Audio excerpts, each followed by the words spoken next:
of kilometers away, several thousands of kilometers away, several moments away from here. My brother, my sister would be interested in celebrating.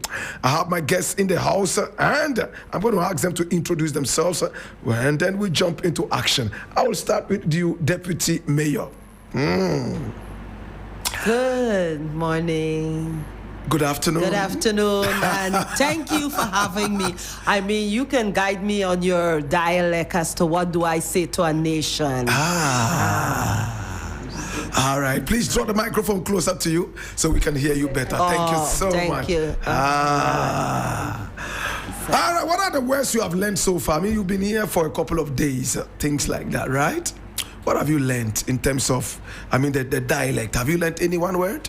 Oh, yes. Which one? I learned Akwaba. Akwaba. Oh. Yes, I did. And it means good morning? No, it means welcome. Whoa. Okay. Fire! Akwaba means good morning. Wow. I didn't know that. Welcome. Oh, It welcome, means sorry. welcome. No, I said welcome, not good morning. Come on. I know. All right. So please introduce yourself to us. Okay, my name is Denise Miller. I'm the Deputy Mayor of the city of Georgetown, Guyana. Georgetown is the capital of Guyana, Cooperative Republic of Guyana, located in South America. And so I'm right now the serving Deputy Mayor. Did you hear that? Serving Deputy Mayor of Georgetown, the capital of Guyana. She says Guyana. All right. So that is the accent. I think it's more Guyana, but we're English speaking. And so you must understand that Guyana is an Amerindian word. Wow. Did you hear that? Which means lands of many water. Did you hear that too? You're welcome. I mean, I'm always excited when I meet Guyanese people. I mean, I've been to Guyana myself, and I am glad I did. Okay, so the next person sitting next to Denise is who? Well, first of all, I want to say to all your listeners out there, and I may not have the accent right, but I want to say Maha. Wonderful. Thank you. Well, my name is Queen Mother Atiang, also known as Sister Penda, Guyana. Wow. Thank you. And I am the president of the Ghana Day Association that celebrates Ghana Day in Guyana. Did you hear that? Did you hear that? Did you hear that? So we are live on social media, and we also are live all over Ghana and beyond on manual radio. Okay. Now next to Queen Mother. Next to Queen Mother is Dr. Rudy Guyana. Wow. And no amount of loss of my native tongue could keep me from communicating with my relatives here in Guyana. Interesting. And also, sorry, Guyana is Ghana. And that's very right. important, you see. But there's something very important I'd like to introduce. No amount of keep going through, no return shows that I'm back. I thought I would have gone through the no return, but I've returned. And a returning force. Ashe. Thank you so much, Queen Mother Penda Guyana. And this is Dr. Guyana, so there's a Guyana in there. That means that they must be a brother and a sister. Are you? Yes. Fire! All right, so I'm going to start with you, Denise. When we say Guyana, tell me briefly, which country is that? Well, Guyana, it's a multi-ethnic country. You must know that first. And that's because of the different persons that came and, not so invaded at control. We were controlled by British, the French, and even the Dutch. So even in the naming of our country and certain areas, we say constituency villages, you have a prominent pronounce of other governments such as the British, the Dutch. But what is more pronounced, because of our national hero, who's Ghanaian, and his name is Kofi, and who started one of our main revolutions in 1763, and he's standing there tall at the square of the revolution. We pay much attention to him, even in the Ghana Day and the Emancipation Day. And so that is where your nexus between Ghana and Guyana. On a political side, your first president and our first executive president were very close friends. As a child, I stood on the ways, shake the Ghanaian flag to welcome that president. Wow. So they have always been a very, very close relationship. Many may not know, and so there's the information. Ghana and Guyana have a very close relationship going way back. And so that is why Ghana Day was always celebrated under the auspices of Lyndon Forbes Sampson Burnham, who was then the president of Guyana. Interesting. Now, what's the population of Guyana? We are somewhere around 700,000. Not up to 1 million. No, we're not 1 million.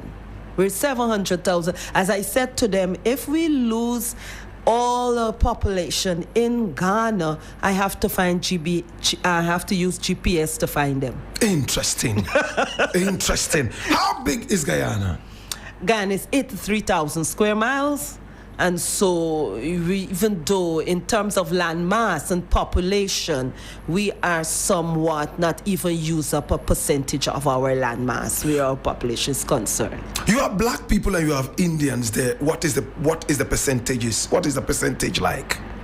Even as we speak now, the percentage of Indians are just as level as the black people, because what has happened over the years, and we haven't had a census in a little while, because, and this is going down political borders, because in a census, it can tell you what you're voting in, because we vote along racial part, and that's true, because the Indians are going to vote for an Indian government, and the Afro-Guyanese, and we refer to as Indo-Guyanese and Afro-Guyanese, they are going to vote for a government which looks like them. And there's where you have some challenges as a country. And so we're still working on that. And so you find you have the balance in terms of voting goes directly to the Amerindians, who were also settlers in Guyana. Do you have 50% blacks, 50% Indians? What are the percentages like? You will have like 4 to 5% blacks, and you have like a 35% Indians, and the other percentage makeup of the Amerindians, and now we have some Portuguese too. Coming in, and they are recognized as Guyanese?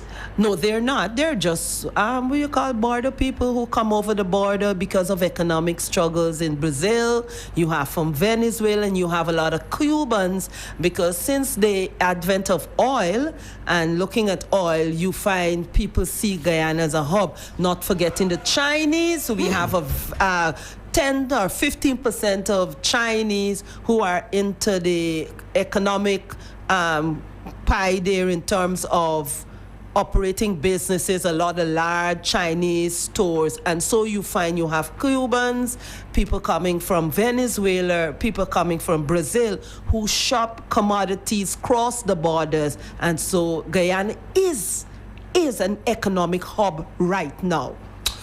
I'm going to get back to you pretty soon, but let me go to Queen Mother Penda. Queen Mother Penda. Now, Guyana, we have our history here in Ghana, how we became independent and all that, and even before independence, what kind of people we were.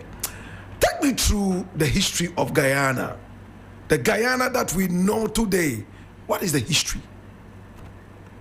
Well, the Guyana you know today, we as a people, you know that we were taken to Guyana in the 1600s. And we were taken as prisoners. We were captivated. Yesterday we were at Elmino Castle, and our journey to the other world started going through, as Dr. Gans said, the door of no return. So when we got there, we were there under the Dutch.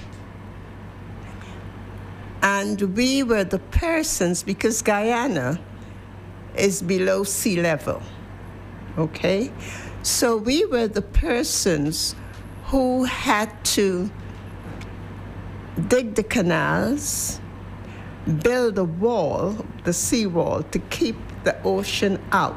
What you're saying is that Guyanese were taken from out of Africa? Yes. Okay. Yes, yes, most definitely. And we were taken to this part of the world where we had to build the infrastructure. We built the defense, the seawall, which is in itself a monument, because without that, there'll be no habitable lands, right? So we built that under the Dutch. Then we had to dig the canals, because in order to make the lands arable, you had to get the salt off. So the canals, when the rain fell, it would drain the waters off. So we made all that possible. We actually made Guyana the infrastructure and what it is today. It was the Africans that were taken there that did that sort of work. And Blakk Rasta, what is really important for people to know is that the sufferings that they endured here, coming from the various areas to get down to these castles and dungeons, when they got there, the treatment was even worse. It was the same, because they dug all these canals and built those stones, the jetties, to make the breakage of the water with their bare hands. There were no IMAX. There were no excavators. So they did it. With their bare hands? Pardon? With their bare hands? We were... With their bare hands? Yes, they with their all bare these things, hands, yes. with their bare hands. So we did all of this. And what is important is that once we got there, our life expectancy was only 6 years. If you made it beyond that, it was like you being a centurion. Wow. Because once you were they worked you so much that you would die. Okay? Even when you were building the walls or digging the canals, etc., if you were injured, you were thrown overboard. It was that simple. Because they would wait for the next shipment to come in to replace. Now, having done all of that, during the period of the Dutch, the Africans rebelled. And as Deputy Mayor said, you came to 1763, where we had a very large revolution, which was the one headed by Kofi, Accra, and all these people, right?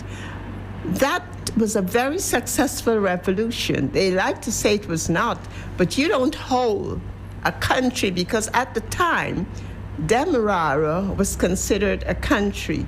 Essequibo was considered a country, and Berbice was considered a country. So you do not hold a country for almost a year and not be successful.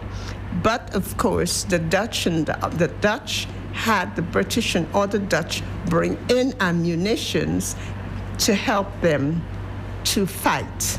So coffee was not able to, because we had nobody to supply us with anything. After that period, the revolutions and the rebellions continued. During that time, those of us who always will not accept anyone as our masters flew into the hinterlands whenever it was possible, and we set up what was called maroon villages. We still have some of those standing today. But what happened is that they employed the people that they call indigenous now, which were the Amerindians. They armed them to bring us back, dead or alive. So even though we were escaping, we were kept on those plantations, which we call prison industrial complexes. We were kept there as prisoners, and we were forced to work and do whatever. So the revolutions and the rebellions continued until 1823. This is 3 when once again we had Kwamina and his son Gladstone they arranged and planned another revolution. And these are all Ghanaian names. Yes, they're all Ghanaians. All our liberators, the main ones were from Ghana. And yesterday we were so proud when we saw the Kramanti village where Kofi came from. Right, Yeah? right. Okay, so then we had Kwamina and his son. And they affected one of the greatest revolutions. It involved over 60-something plantations from Mahaika all the way to Le Souvenir. And they did it organizing with the drums, because remember we had no telephones or any of those things. So it was a talking drum Right. that they used to communicate, and they were able to affect this. They did so non-violently. But the militia, when the governor realized that they were serious, they were coming to Georgetown, to the capital, he sent up the militia that stopped them at a place called Batcher's Adventure. And there they executed over 200. And the others flew back to the villages, the plantations, the prison industrial complexes, as I called it. And the militia went after them. So by the time they were finished, they had massacred over 600. Do you remember which year this was? This was 1823. Just recently. Yes, 1823 this happened. And it was this revolution that brought us into the Emancipation Act of 1833. So the persons in London, when they heard about the amount of persons that were dead, they became concerned, not because of us, but because they saw us, one, as property, and two, what is going to happen to their investments. So that is how it was a compromise. Our emancipation is a compromise. It wasn't given. It was forced, because after 1823, we brought the plantation system down. 40% production. Now, if you're running a business and your production falls to 40%, you have to shut down. Yes, you have to. So what they did is that they gave the proclamation in 34. The act was in 33, 34. And then they offered an apprenticeship. And the apprenticeship was to enable them to recover the monies that were lost. So what they forced us to do was to go into that apprenticeship period. You worked 39 hours with no pay. After, I call it after time pay. After you've completed the 39 hours, then they would pay you for the work that was done after. Now, Blakk Rasta, what is so interesting in that is that during that after time pay, our foreparents saved collectively, hiding their monies, and then they were allowed to have their small farms, which they would take the produce. They amassed monies that at the end of that 4 years apprenticeship, they were able to buy abandoned plantations. Wow.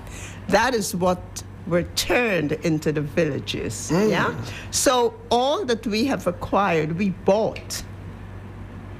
The other groups were given, but we, even though we worked for over 200 years for free, we still had to turn around and buy those plantations.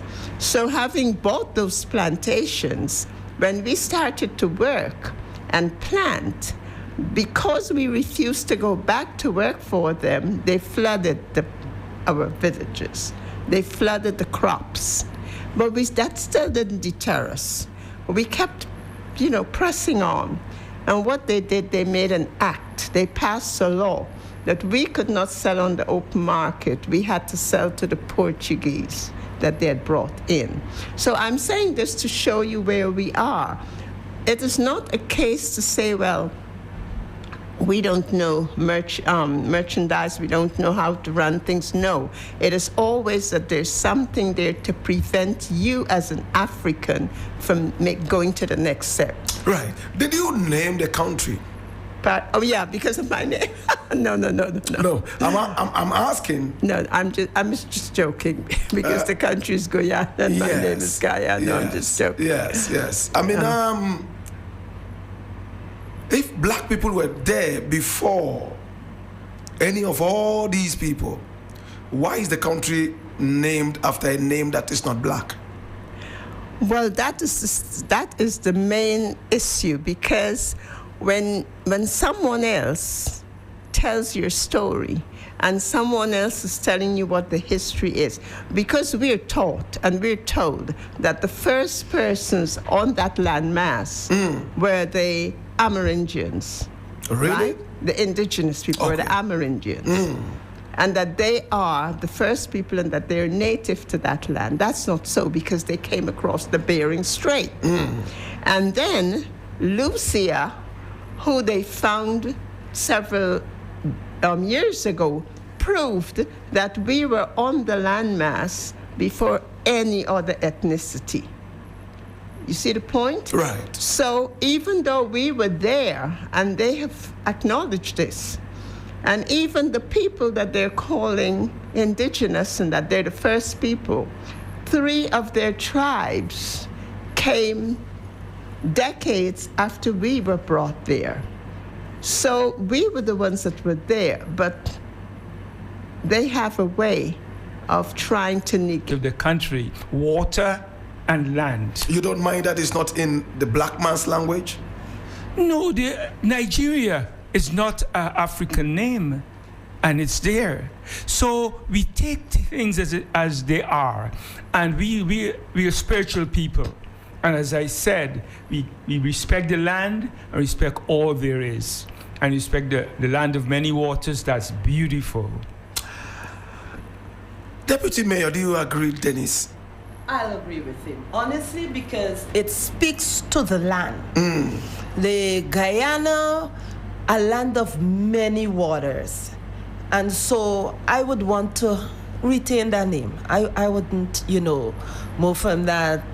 Queen Mother, do you want to change your mind? You will maintain? Yes, can I jump in there? Yeah, please. I would say if there is a Chui word that would state land of many waters, I will go for that. Okay. And I'll tell you why. Because as I explained, the persons who brought us to this point were all from Ghana. That's right. And so if we can find a word that can describe A Ghanaian word. a Ghanaian word, Preferably a tree word. a tree Right. word that says land of many waters, I would name it that. Are you changing your mind, Denise? I'll agree with her with that, because now remember, Kofi came, he impacted our society greatly. He's there. All the other revolutionaries were that of Ghanaian.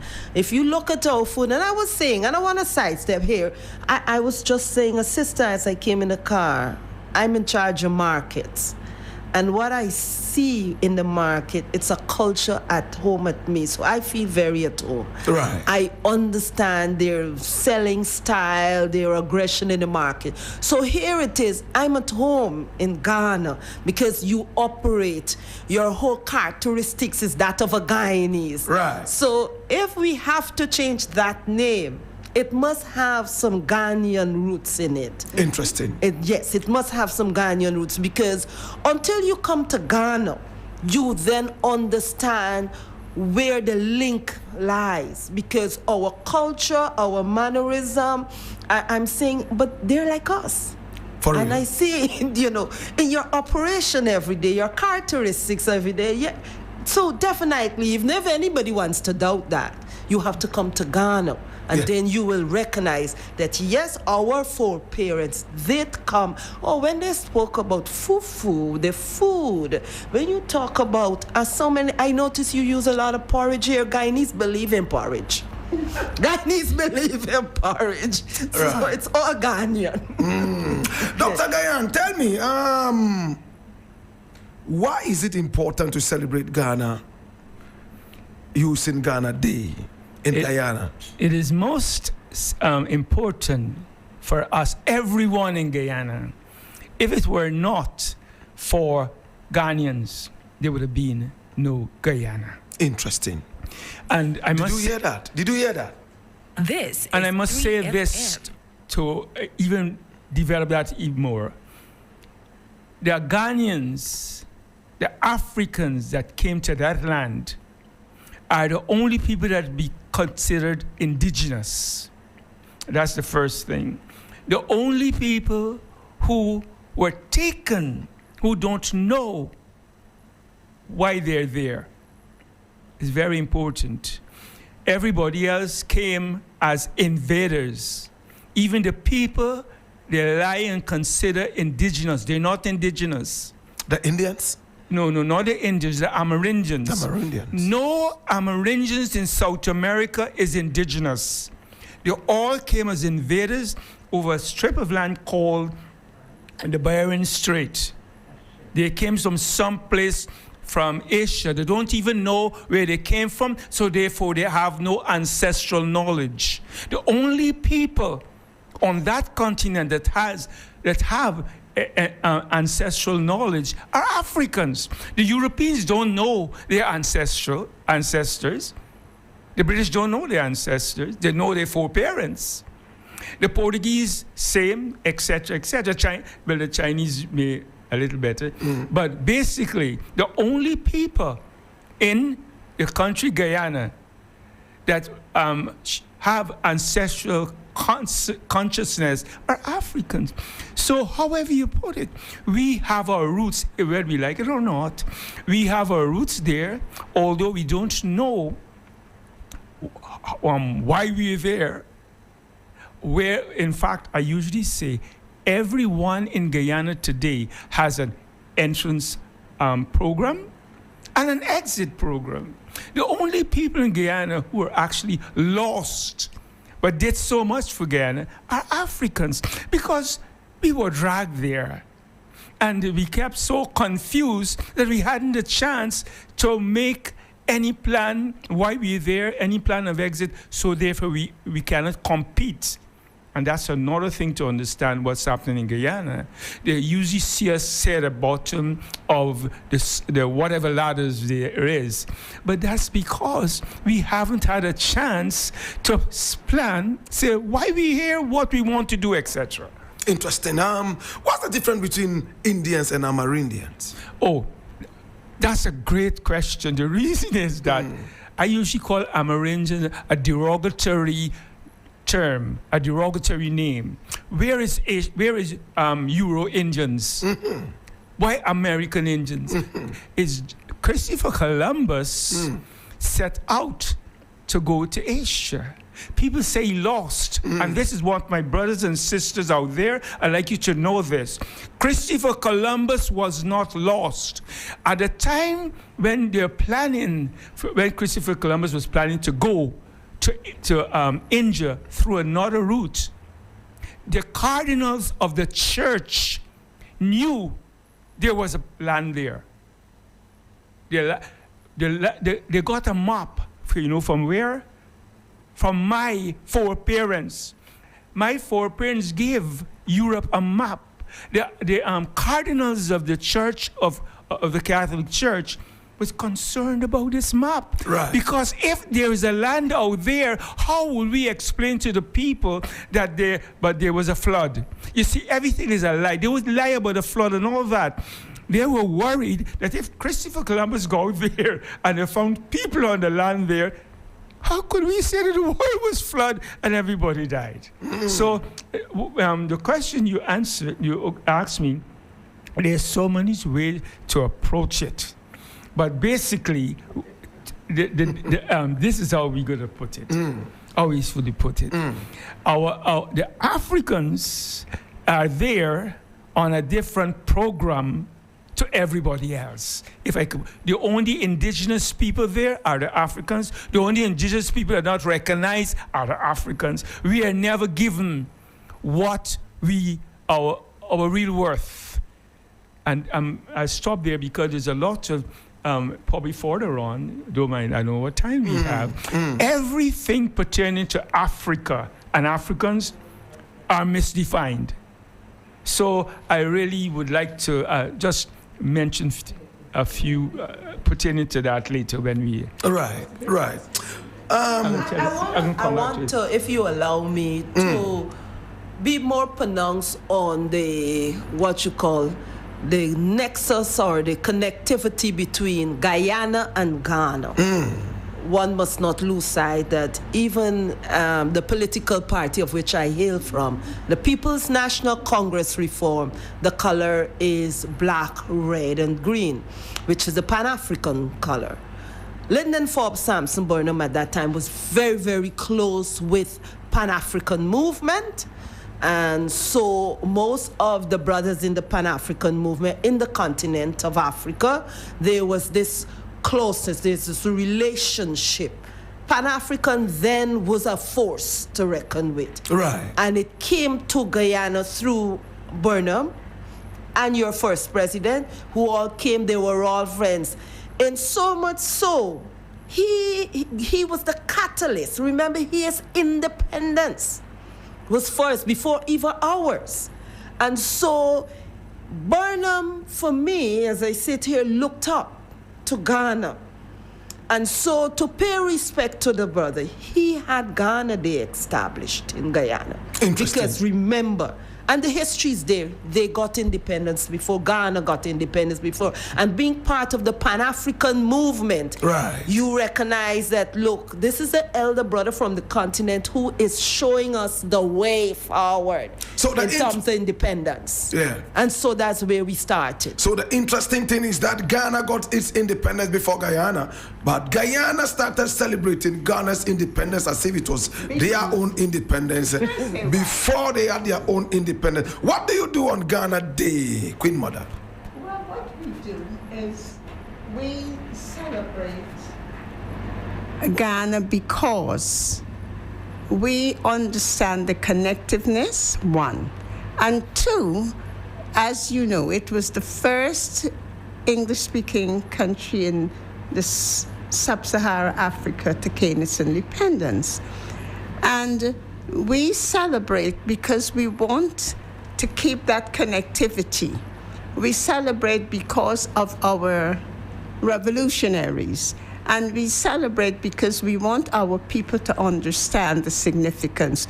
You know, years ago, and I saw this last year, and I was really surprised when someone, I don't know if it's you, asked a quiz here in Ghana, who sang the song Ghana that you sing here, you know. Right. Ghana, Ghana Of is course, the name, of Ghana, the name we acclaim. Of course, I asked that question. Yes, and you know, even when I asked people back there, they didn't know either. Right. But I told our sage, our elder, Brother U.C. Guyana, I said, Uncle, do you know who did this? And he said, no. And I said it was Lord Kitchener.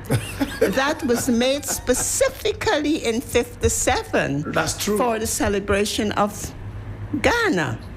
And that shows how much we appreciated, because at the time, we had no African country, this part of the world, that gained its independence. So it was a very big thing for us throughout the Caribbean, here in Africa, you know, all over. Right. So we celebrated Ghana Day, as Deputy says, because of the connectiveness with people like George Padmore,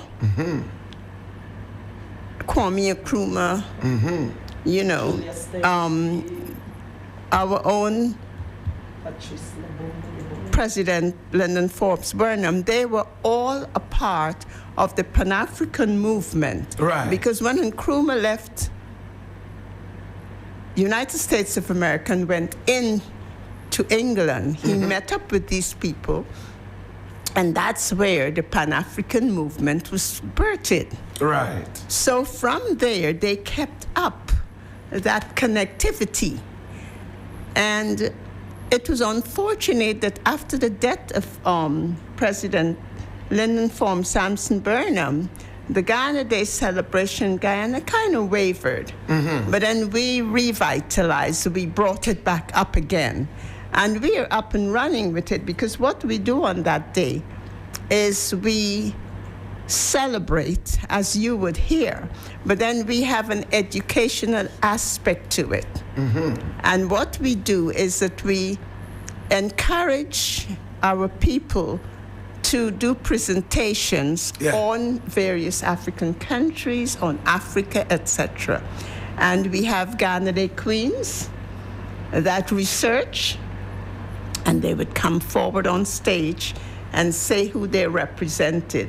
Like one of the greatest ones we had is when they did Queen Nana Asantewa, and it was dynamic. And, we have different presentations. So what happens on that day is that our queens educate the audience on Ghana and on other parts of Africa. So we have the celebration, but we have it with an educational component. And it's been growing. I mean, when we started, it was small, and it started growing, and it's getting bigger each time. And we're hoping that we will continue in the same vein, because we see ourselves as ethnic Ghanaians. Exactly. And next year, we're also going to be doing Guyana Day right here in Ghana. And yes, people are looking up to that. Wow. And for the first time, we're going to have, Guyana Day in Ghana. And we can't wait to see how it's going to be, accepted, and how people are, Yeah, for real. Well, seeing that you have mentioned that, we'll start working on putting the little money together to get back here for them. That will be, and the president listens to this show. I am sure that they will be able to support us do something. But Dr. Guyam, tell me, what is the general relationship between the Amerindians and the black people right there in Guyana? Is it a cordial relationship? There should be. I said should. Now, my grandmother is an Amerindian. Oh, wow. Yeah, my father's mother. There is that type of relationship, but also there is a negative part to it. Okay. Although individually we like to be, as a group, say the Amerindians as a group, as an ethnic group, I don't call them racial group, as an ethnic group, they would fight shy of bringing you into the society, into the group, into the community. Right. So when a female, most of the time, not every time, I don't know all the relationship, but in my situation and other people's situation, when the woman becomes pregnant, she's an outcast. Wow. Yes. Wow. And so I will say to you that what they call racial, they're the overused word, they're not a togetherness between Africans.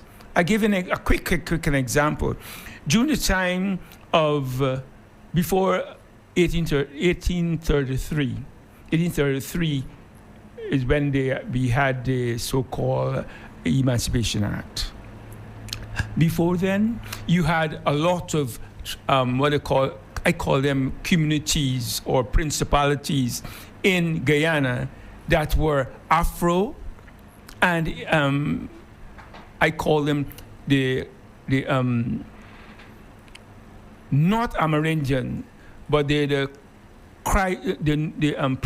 principalities, the pre-Columbian principalities.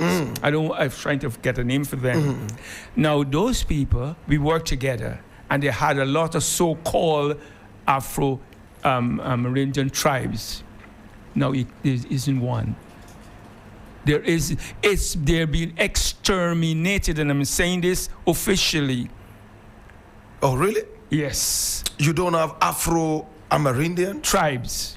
So-called, are using those words that everybody use. No. And there are pictures there are photographs of these so-called tribes. But do you have individuals like that around intermarriages? I mean, and then you have this Amerindian, African, kind of. No, this is the point I'm making to everyone, you and everyone out there. Prior to the emancipation, right, there were communities of Africans and so-called Amerindians. Oh, okay. And they existed there visually and recorded. What happened to those so-called communities or group of people after 1834 or 1833? And nobody's talking about it. We literally exterminated.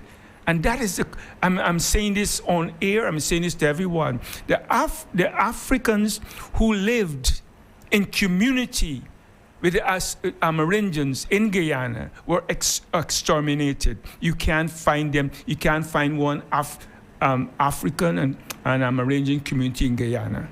It's not existent anymore. It's not anymore. there. How come? But you could find photographs. So that's the point you're making. The point is, wherever we and everyone listening here today should know wherever we are 3FM. as human beings, we are endangered. In Guyana today, the African is an endangered species. In North America, the African is an endangered species. And if people say, what are you talking about? I'll tell you what I'm talking about. Before 1833, we built everything in Guyana. And I say this openly. No other people in Guyana built anything. We provided the labor for anything. We never paid a cent for anything. All right. After 1833, and after 1838, we're the only people in Guyana who owned land. And I say you find that the Caucasian may have owned land, but in terms of people who are dwelling in the place, living in the place, we're the only people who own. The Indians who came, who were brought to that country, I'm talking to people from India, they owned nothing. What they were given everything they owned. Every land, it was bought for them. We had nothing bought for us. How come today the Portuguese, they came and the Chinese came, they had nothing. They came as indentured.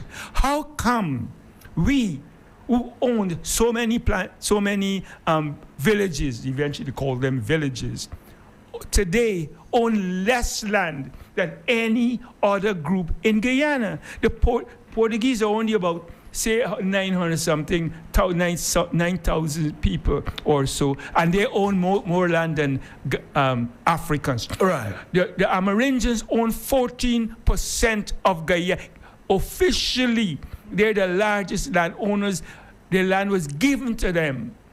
Interesting. And how come then we who own more than anybody else in that country own less? And every day we have and they call it so-called ancestral land. It is not ancestral land. It's our foreparent land that all foreparents worked so hard to get.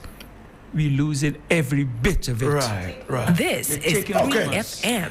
It looks like we have run out of time. We have only 1 more minute to go, unfortunately. In fact, we need about 10 hours to do this very beautiful discussion. And I have two people sitting in the corner. Please join me. I'm going to ask you one question each, and then we'll close the show. Please come and speak into the microphones here. Just come, pull one microphone to yourself. Yeah, okay. All right, so I'm going to ask you this. Okay, all right. What's your name first and foremost? What's your name? I'm Corinne Tishmaker. Corinne. I am the vice president of the Ghana Day Association. Beautiful. And you're wearing a beautiful Ghanaian cloth. My mother used to wear this, and anytime I see this design, it takes me back to those wonderful days. She sewed me a very small shirt from this material, and this was somewhere in 1980 when I was only about 6 years old. Interesting. Thank you so much for reminding me of my mom. What is it about Guyanese and iguana?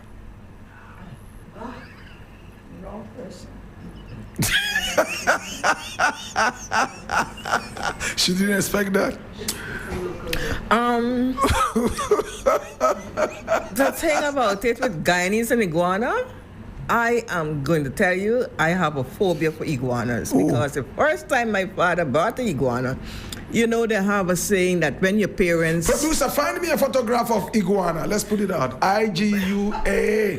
When my father, every time, because he used to work out of town, so when he comes home, all the children would go and pull open his bag. So I was the first one to enter the bag. When I opened the bag, first thing that looked at me was the iguana.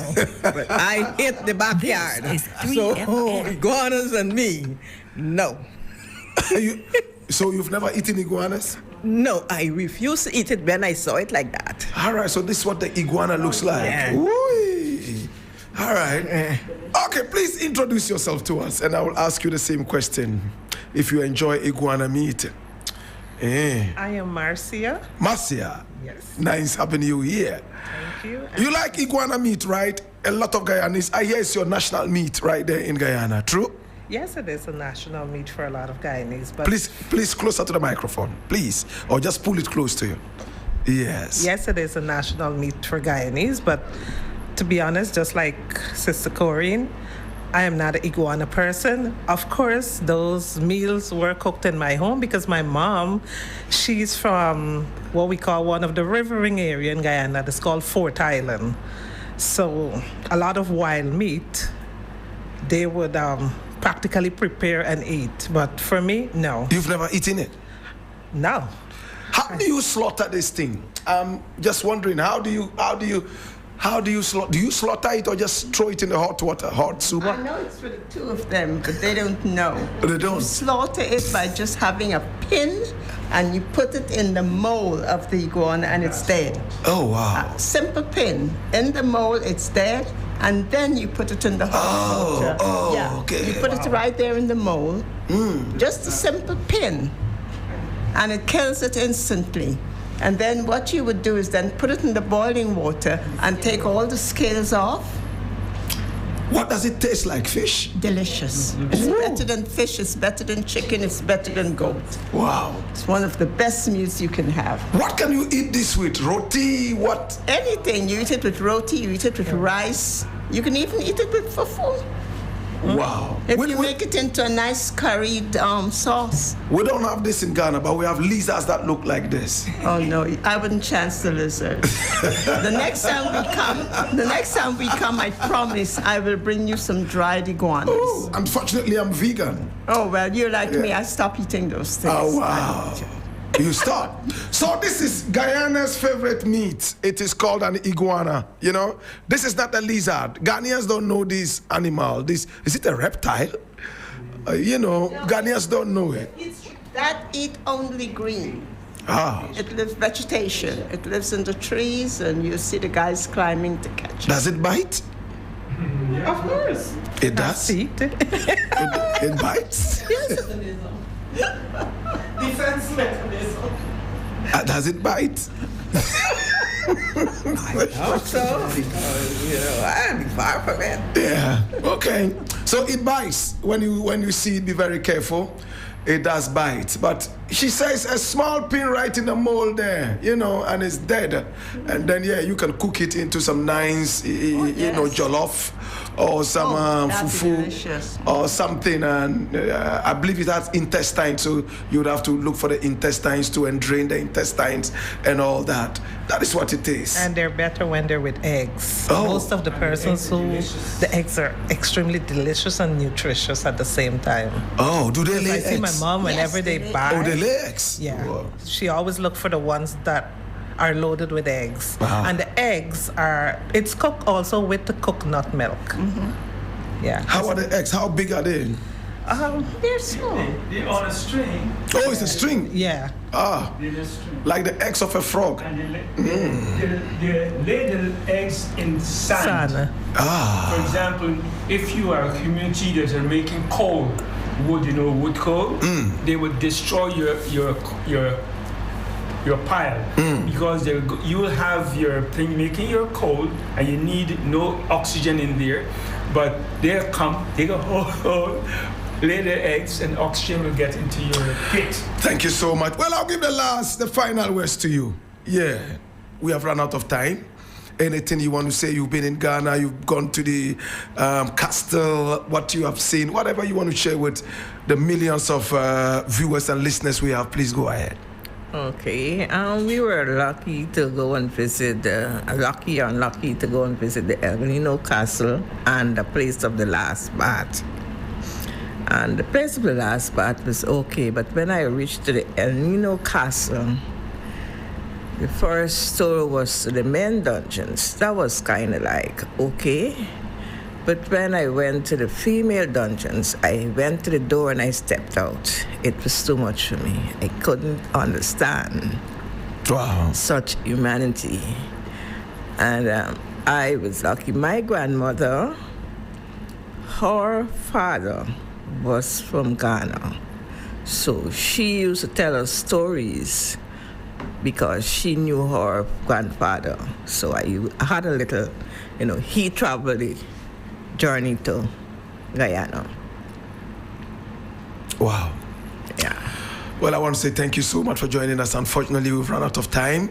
We're going to make time again another time and do a 3-hour show. In fact, this was extremely interesting and all that. Those of you who are not married, have you found Ghanaian boyfriends yet? Or you are all married? All of you? Marcia.